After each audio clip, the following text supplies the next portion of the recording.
స్త్రీలకు ధర్మశాస్త్రం చెప్పిన ముఖ్యమైన విషయాలు. సుమంగళి స్త్రీలు పాపిట కుంకుమ లేకుండా ఎప్పుడూ ఉండకూడదు. 2 చేతులతోటి తల గీరుకోకూడదు. అయిన దానికి కాని దానికి ఎప్పుడు కంట నీరు పెట్టుకోకూడదు. ఇది దారిద్ర్యాన్ని తెచ్చిపెడుతుంది. ఒక ఆకులో వడ్డించిన దానిని తీసి మరొక ఆకులో వడ్డించకూడదు. ఇంటికి వచ్చిన సుమంగళి స్త్రీలకు పసుపు కుంకుమ తాంబూలాదులు విధిగా ఇచ్చి సత్కరించి పంపించాలి.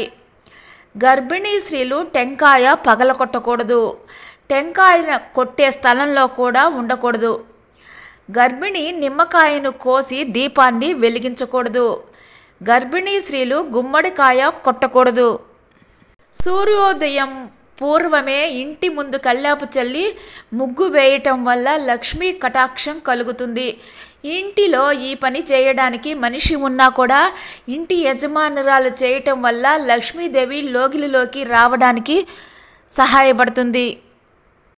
చేతితోటి ఎప్పుడు అన్నము ఉప్పు కూరలు వడ్డించకూడదు.